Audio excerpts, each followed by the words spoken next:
Yo, what is up guys? Welcome back to my Everything Wrong with X Rank series. In today's video, we will be covering GC3s. If you guys want to drop me a quick like and subscribe, it helps the channel out a lot and I really appreciate it. But without further ado, let's go ahead and look at these GC3s and let's see what they're made of. Alright you guys, I've loaded up the replay, so let's get familiar with our characters. We have Rick Lowe's, MOZX, who actually already happens to have a Season 11 Supersonic Legend title, which is nice. And then we have Traskate and Dorothy, who are teamed up. Let's see how everyone does. Just off the bat, let's do a little kickoff check. See how they do on the kickoff here. All right. Once again, as I kind of expected, pretty clean speed flip attempt here. Go ahead, look at his opponent here, Ammo. Does he do the same thing? Pretty much the same thing. So again, as we've noticed with these ranks and just like in general, as long as they get a decent 50 here, right? And really the important thing again is just watching your opponents, of course. Right, so basing where you're putting your car based on your opponent is kind of the most important thing, right? At some point, we're probably going to start seeing some kickoff strats. Actually, I think I remember later down this replay, there was actually a Spanish that happens, but we'll see that later. But again, once we get beyond the speed flip and just this normal like dead 50 in the middle, right? And that's a way to get a kickoff, and that's perfectly fine. But you know, as we get into higher levels, we'll find that people will want to manipulate these kickoffs in ways that favor them if they can. Looking back at Dorothy here, I want to give him a little critique. It's not a huge critique, but look, if he's gonna go for the big boost here, which is fine, he can do that. So it gets a 50. He has no boost. He needs to go get some more. All good. So as we look here, we're going to be paying attention, obviously, to Traskate and Rick Lowe's. Those are the two important people here who are going to get the next 50. So Dorothy, depending on how this 50 goes, is going to decide where he should rotate, right? So if Traskate wins this 50 right here and gets it over Rick Lowe's, then what that means is that if Traskate wins, then Dorothy should, after he gets the boost here, he should turn in with his teammate, right? Into here, right? Because if he wins his 50, and that is what happens, you should turn in with your teammate because you want to push up with them, right? My only critique here for Dorothy is he ends up turning away after he wins the 50. Dorothy is going to turn away even though Traskate wins the 50. So he wins it, but then he turns off of it. And just in my humble opinion, I feel like that's not really the best play. I feel like if you see your teammate and they win the 50, you should trust that 50 and just roll with it, because again, he's won the 50. So if you push up now instead of turning back, you might just be able to get a free shot off of that. You don't know, right? So from my perspective, it's just about, you know, this is just a small opportunity where he can maybe keep pressure if he just slowed with the 50. But here, it's not going to be a big detriment. I just feel personally, again, that he could get more pressure by turning up with the play here instead of turning away from it. But you know, to each their own. And if we look further into the play, it's not like Dorothy could have done anything with it anyways, because the ball is really far away from him. So Ammo's just gonna get a free touch on it. There's no way he's gonna get there first anyways, so it doesn't really matter. So Ammo's gonna hit that, and then you know, Dorothy's already in the back. He's ready to collect it and catch it, right? So no big deal there. He's in a good position to keep going and just finish whatever play he wanted to make. I wanted to move over here to Traskate again. So after he gets his 50, he doesn't have a lot of boost, and he can't really get any bumps right now, so he just knows that, you know, he kind of has to default right now to just rotating behind his teammate. And he does that very well here, picks up a couple pads. And I think the reason that he's going so wide here on the rotation here is that he trusts his teammate Dorsey to collect the ball here and play in the corner. And he knows that he has a lot of time here, so that's probably why he doesn't like rush immediately, take these pads on the near side, because in most cases, again, in this case for Traskate, if there is an imminent threat on his net, then I would definitely advise him, of course, to take this near pad route closer into his net, maybe like this, right, so that he could get there quicker. But because again, there's no threat here, and he trusts his teammate Dorsey to collect the ball and play a corner, there's no real urgency for him to have to rush into net here, right? He doesn't need to do that, and that's why he's able to take this big wide route, get the 100 boost, and just play safe back post defense here. So hopefully you guys can see that here. Traskate is not going to take that near, you know, that near pad route, as you can see right here. So this one pad, 2 pad, 3 pad, he's just not going to take that because again, he doesn't really need to. There's no urgency to do that, so he's good to go ahead, just coast in the back and pick up this 100 boost and just play defense like that. There we go. And then we get to here, and he really is in a good position to just like, I would say catch it, but I think he goes for a proxy jump, and I would say that because I trust the reason Traskate is going up for this is because Rick Lowe's is threatening a shot here from the ceiling. So if Rick Lowe's didn't have control of it, then maybe Traskate would control it here. But in the case of Rick Lowe, he's going up in the ceiling right here, and he's jumping down with the ball, and he could shoot it again. I think the reason Traskate jumped here is because he was worried that Rick Lowe's could come down here and then shoot it again with his flip from the ceiling. So if we look at Traskate here, so he's gonna get a touch. It's gonna pass up to Ammo, which is not obviously ideal, but Ammo's gonna end up passing it back. Nice. tries to control it best he can. He's really just trying to avoid throwing it back to the team at any cost that he can. He realizes that he doesn't have the most boost, and Dorsey, I don't know, he just leaves it. And I think that's perfectly fine. If there's no threat here, if you're not desperately in need to take possession here, then you can just leave it for your teammate, and this is fine. Honestly, I think Dorsey here, yeah, he does have the boost advantage here. He has way more boost than Trotsky right here, so it kind of makes sense for Trotsky to just leave it to Dorsey again, because Dorsey actually has boost where Trotsky does not. If Trotsky were to try and go up with this and do something with it, he probably wouldn't get very far because he doesn't have that much boost. But again, with Dorsey here, because he has more boost than his teammate, it would make more sense for him to push up here, right? Because then he has the actual ability to do more because he's got a bit more boost. He's got more momentum. He can just get better contact in the ball or better control on it than his teammate. So it kind of makes sense for him to take it here. And then looking back at Traskey here, he's going to play it smart, and he's not going to go all the way back. He's going to stay up in the play best he can using whatever pads he can pick up. So here, he's already decided right here he's going to leave it to Dorsey. He's going to go ahead, pick up a pad or two. Pad here, pad right here. And he doesn't go all the way back, guys. You don't need to go all the way back. There's no reason to. He can just take the pads that are nearest to him, and then as Dorsey pushes up, so can he. Traskey can push up with him. And that's going to allow him to get much closer to the play here and allow him to maybe take a shot. So I just really want to emphasize how these pad pickups and not like going all the way back in your own net allows you to stay up closer upfield, allows you to stay in the play a lot better. Because if he went all the way back here, there's no way he'd be able to do anything by the time that the pass came out. Again, just very important, getting these pad pickups, staying behind your teammate, boom, boom, boom. Really good. And then assuming Dorsey didn't cut him off here, I guarantee you Trotsky would have scored this. I almost guarantee it. So if we look at this objectively, we could argue that maybe Dorsey is the one who made the mistake here because he's taking a shot. Because here's the thing, Trotsky has a better angle. Like, just objectively, I believe Trotsky has a better angle and that he could get more power on this and more accuracy. And in the process, we're just gonna end up double committing. So Dorsey is gonna go on the ball, and then so is Trotsky. So that makes for like a slight double commit, and then because of that, you guys as a team is gonna lose a lot of pressure, right? Because it's so much better to just let one person go on the ball at a time. I think we're aware of this, but just what I mean, like we don't need to commit 2 attackers here. And when we do that, we commit 2 attackers at once, then we immediately lose like all the pressure that we have. Whereas if we only have one person go at a time, if it was just Trotsky going here and just Trotsky taking the shot, then what Dorsey could do, if he didn't take the ball from him in this case, Trotsky could take the shot and then Dorsey and then leave it, right? And just stay in the mid here. Like he could just stay around, hover this area. So as Trotsky shoots the ball down here, Dorsey stays down behind him somewhere, and then he can just stay and bully them in the mid right here. So if they just start out like that, like they just did, boom, he could be back on the ball again,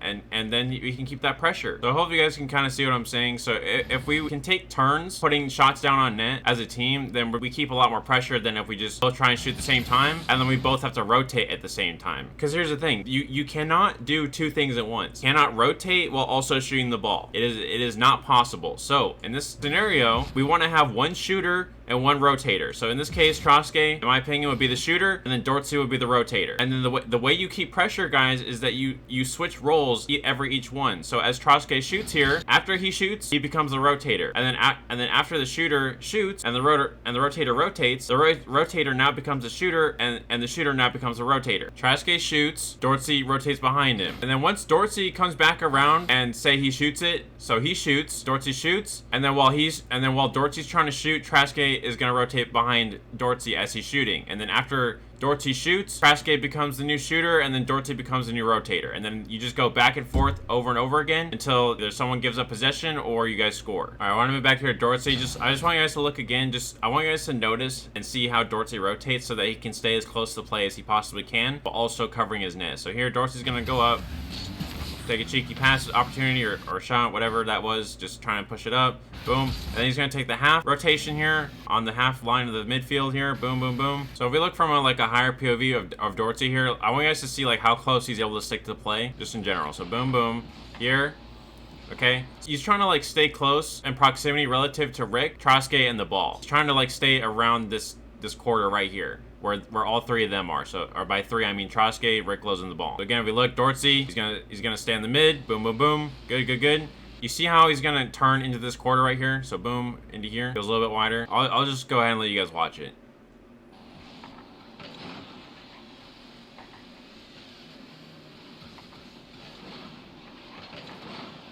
So again, if we're just looking at this, so all the action is right here. Like, it's all right here. So this is where Dorsey needs to be paying attention to and, like, be hovering around so that he can get onto some ball quick. Because, again, if he goes all the way back here, like, all the way back here, and then he decides to turn up, it's gonna be way too slow. He's gonna be late to everything. So the key to not be late to stuff, guys, right, and the balls that come up is you have to stay close somehow. So you can't afford to go all the way back. You really can't afford to go super duper wide and then come back in. You can't afford that. You have to take these tighter turns. You have to keep tight rotations, right, in order to stay close. So he's just gonna come in a lot tighter than maybe you would in your game. That's gonna allow him to stay on the ball a bit more. I want to move back over to Trotsky again. So he's gonna rotate like normal.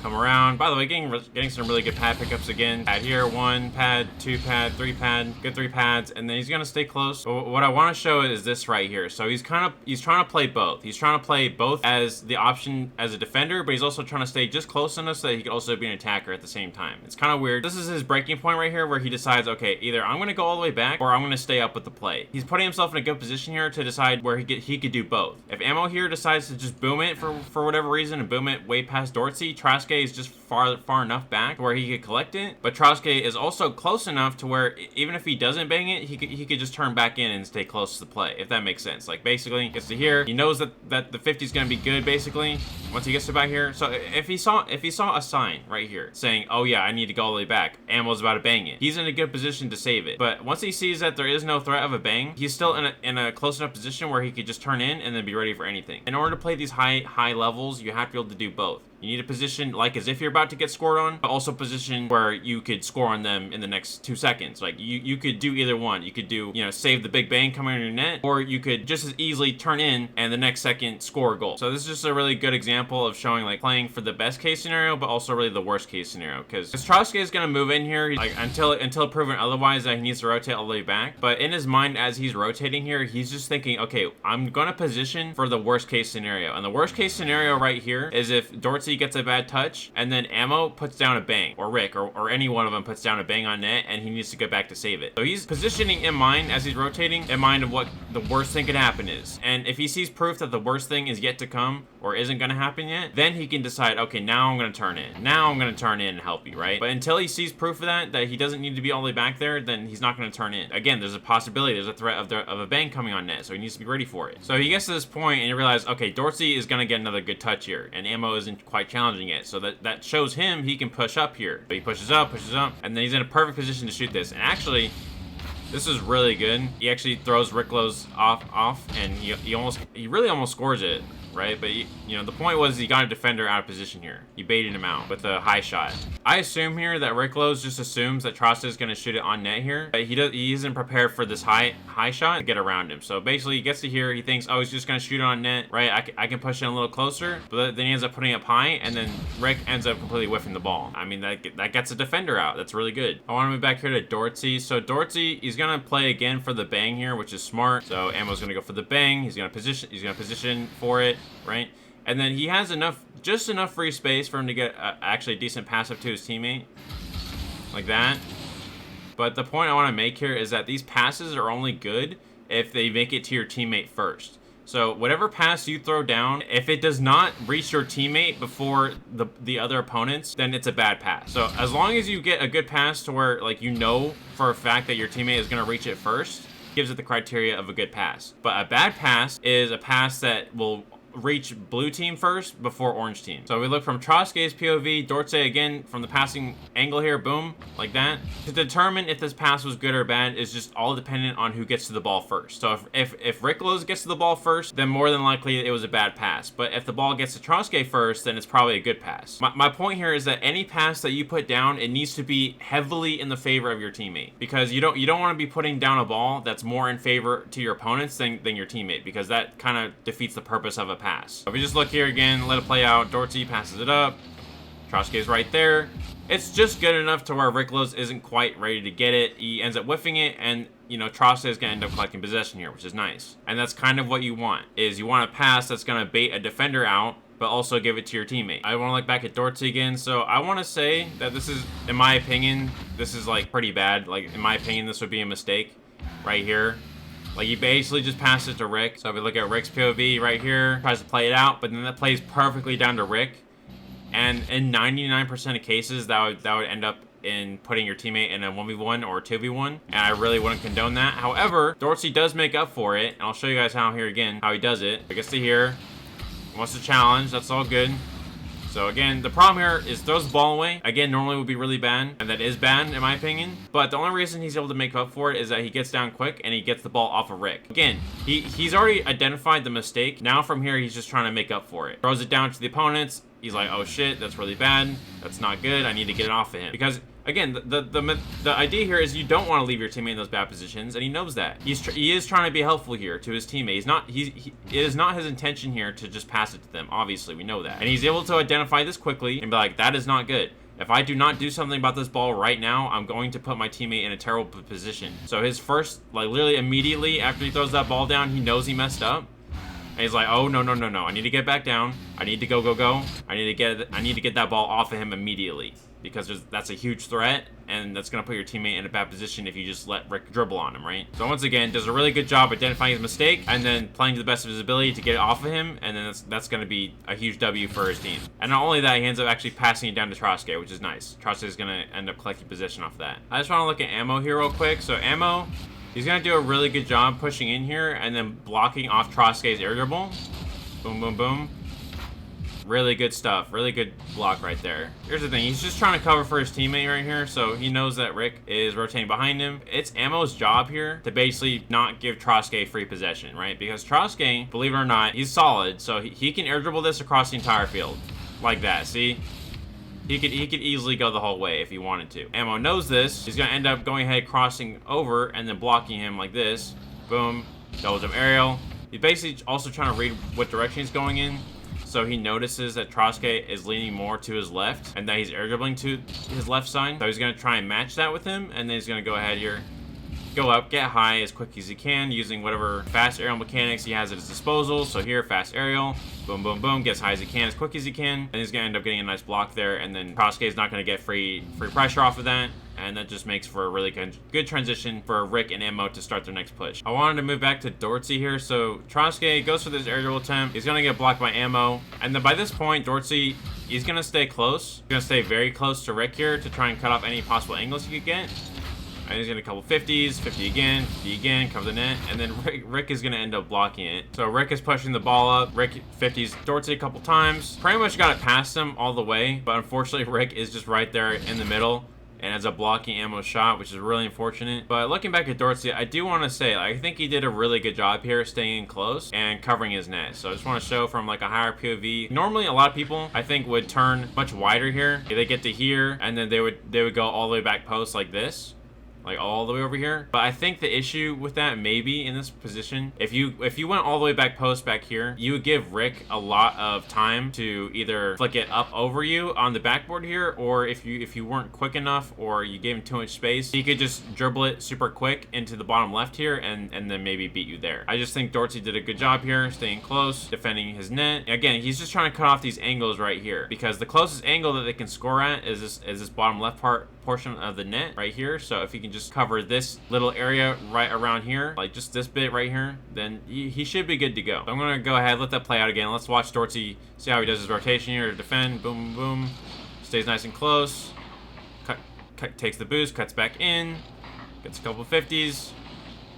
I don't know, just doing a good job there. I just want to move back here to Ammo again. So we're going to look. Rick's going to take a shot up. Troske is going to get a really, in my opinion, a poor touch off the ceiling here. Troske, in my opinion, here makes a mistake because it ends up playing perfectly down to Ammo here. Bang, bang, bang. So Troske right now is out of the play. So get to here. Troske goes. Troske has a lot of boosts, but it doesn't matter. He's just falling down and he can't do anything. So it's basically just between Dorsey and Ammo. So Ammo, if Ammo can get past Dorsey here, it's a goal because Troske is out of the play. He can't do anything. So if Ammo can somehow control this off the wall and play it around Dorsey, then he'll get a goal here. But unfortunately, this is a very difficult angle to control. He does a good job. Ends up getting a demo. No goal, unfortunately, but still nonetheless, really good control here off the wall. Timing his first touch into the ball and then flipping into it to air dribble again. Really solid.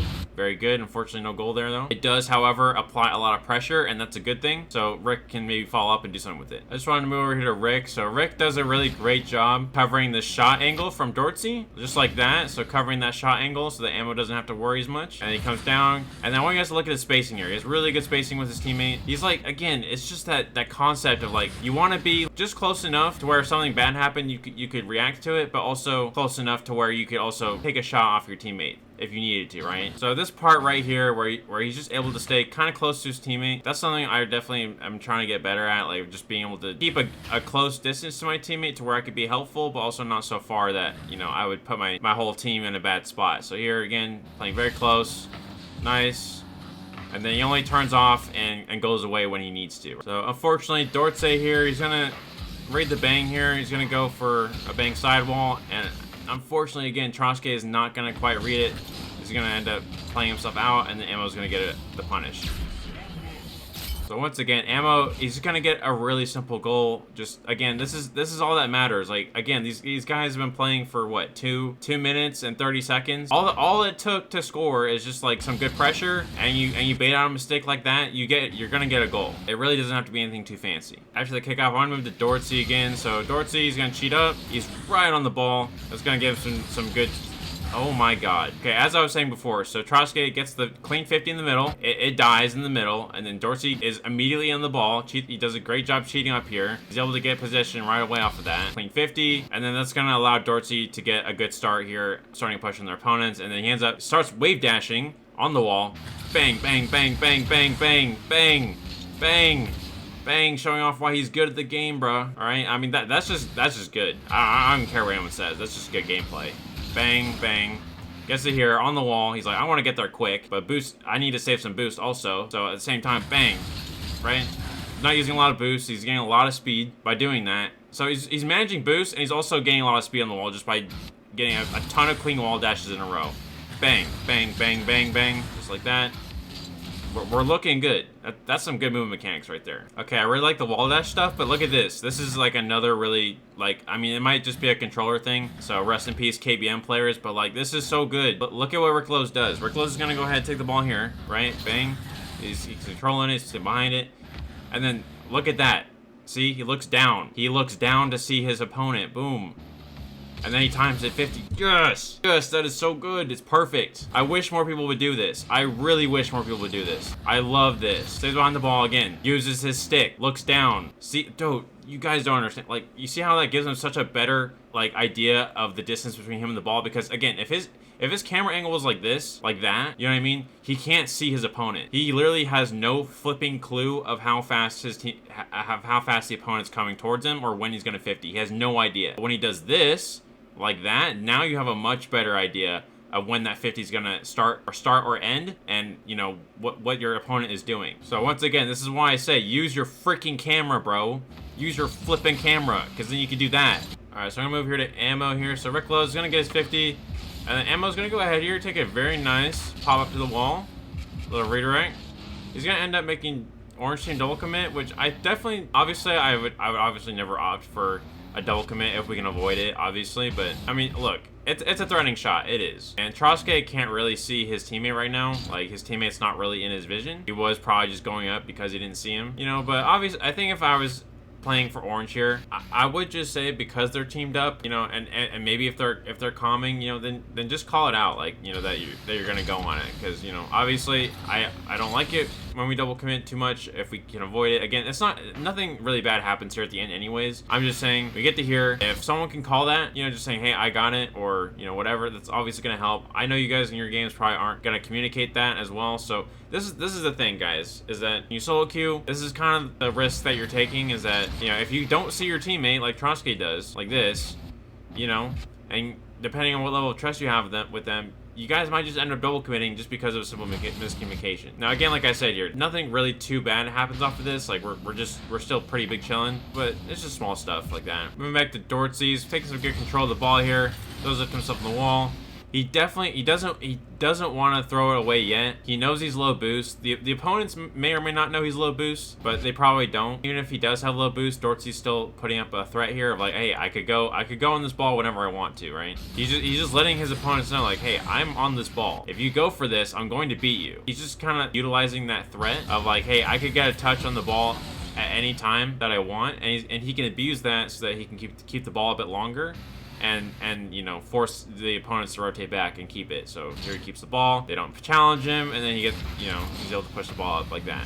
So hopefully you guys can kind of see what I mean here. So Rick and Ammo here both are looking at him, at Dorsey, and like, oh man, that guy could get it at any time. Especially Rick here. Rick is looking at that, and if he is not careful, you know, if Rick tried to go on it right now, he might get beat to it because Dorsey is on that wall, and he could jump off of it and hit it any time. But that's just something he has to keep in mind. That's why he's keeping his distance here and not instant challenging it, is because he knows Dorsey can do it anytime that he wants. We move back to Ammo here. Ammo got bumped quite a bit here, but he's gonna end up turning back around and going straight for the demo on Trosk. It's really simple. Again, you guys could go out your way and be like, oh, demos are cheap, demos are stupid. They're not. I'm sorry. They're part of the game. They help you win, right? So here, you know, you're not just gonna let Trosk dribble on your teammate. You know that, right? You're not just gonna let Trosk do what he wants. You know, he's just like, bow, bop, bang. You know, no dribble for you, and it's gonna relieve a lot of pressure off your teammate. It's that simple, guys. Demos are part of the game. They're fair, and it helps you win. Sorry, it just does. Now, one thing I do have to say here is that this is one tough position for blue team, especially for Ammo. So Rick, he's gonna go ahead here, 50 Dorsey. Oh my God, you got a wave dash off that? Okay, so a lot going on here. So he 50s him. He does a single jump 50 like that, and then he wave dashes because he still has his flip. Flips again, goes fast.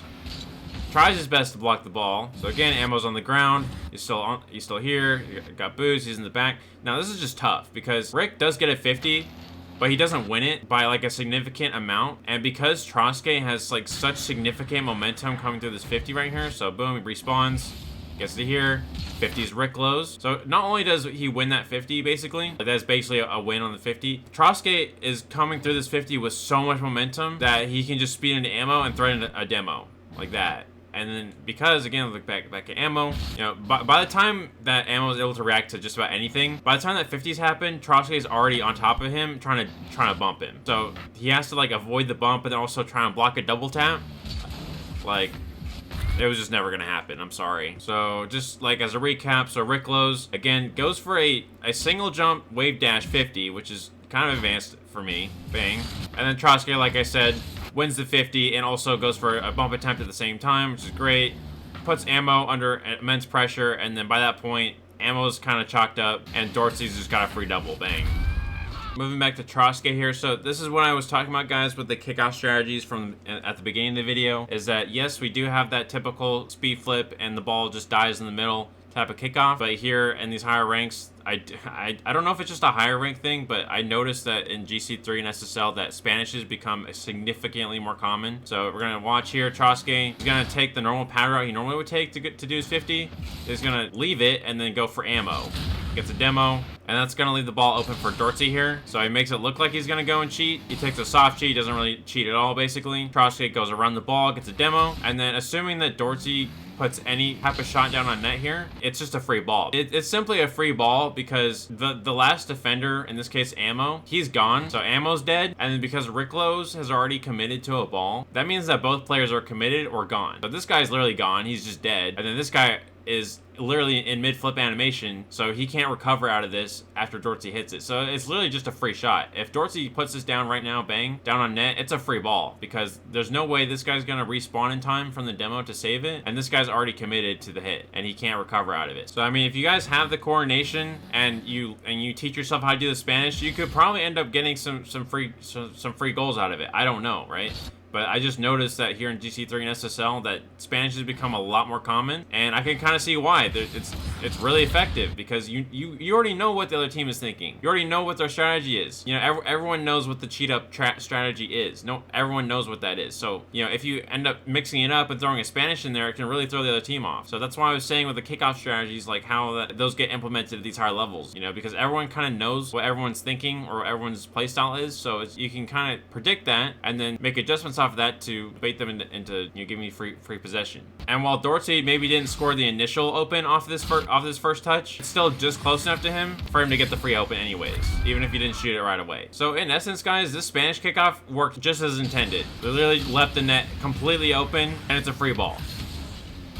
Back to Dorsey. So I just want to say Dorsey gets a really good bang around Rick here. So Rick, obviously, in this scenario, He's gonna play it out. Bang, bang, bang. So he wants to get another touch on it. He wants to 50 Dortzy here. If Rick gets his 50 right here, so he gets to here, and if he 50s Dortzy and he wins that 50, it's gonna be basically a free goal for him if he can beat Dortzy here. But because Rick Lowe's is still into bits far away from the ball here, Dortzy's able to play it up and around him. And that's gonna give Dortzy a great amount of pressure, which is awesome. And then if Dortzy now, if he plays it around the second defender, if he plays it around Ammo right here, then it's a free net. It is just free. So if Ammo makes even just the slightest mistake here, it's going to be a free net. Fortunately for Ammo here, he plays this very well, able to cover the angle, and then he's not going to get scored on for it. All right, so I still want to look here at Ammo. So Ammo going to take control of the ball here. He's got some space. Nice. Goes for a flick, which is good. And what I want you guys to notice, he's still going for bump attempts here, which is good, right? I mean, look. The thing is, blue team still really needs a goal right now, so whatever pressure they can create in any form of fashion, so this flick, going for this bump right here, whatever they can get right now, they need it, because if they don't get a goal soon, they're going to lose the game. I just want to show that here again. When he has the space, he's going to use it best he can, go for that flick, or for a bump attempt if he can, right? Because again, like I said, any pressure you can create right now, you need it to win. Going to go ahead and give Rick this free open shot right here.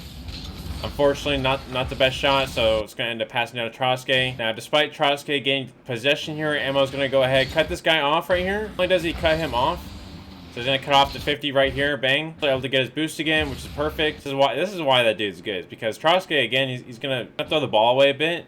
He's going to throw that off. Fortunately, when you give an SSL possession like this, so, you know, 50's you, and then you give the ball off to the SSL, you know, I mean, he's just set up perfectly. Give him the ball, pop it up, stretch an air dribble, and now you're in big trouble, bro. Like, you're down bad. Fortunately, the game doesn't give him a reset, or, I mean, it does give it to him, but not able to control anything out of it. But, I mean, that's just the thing, guys. Like, when you give this SSL that possession, like, anything free, like, he's gonna, you know, take advantage of that and punish you the most for that, you know. So, again, just showing that this little toss right here could spell doom for your team if you're not careful, right? Because Ammo's gonna pop that up. I mean, this is what Dortzy has to deal with, right? You know, that's really hard to defend.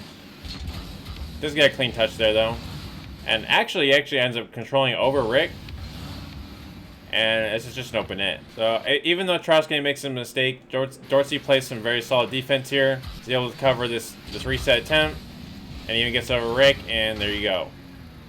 That's pretty much game right there. There you go, free open.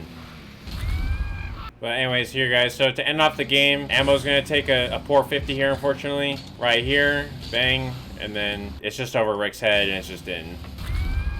Alright, you guys, that'll be about it for the GC3 episode. If you guys learned a thing or two from this video, let me know down in the comments. And yeah, hopefully I'll see you guys in the SSL one. See ya.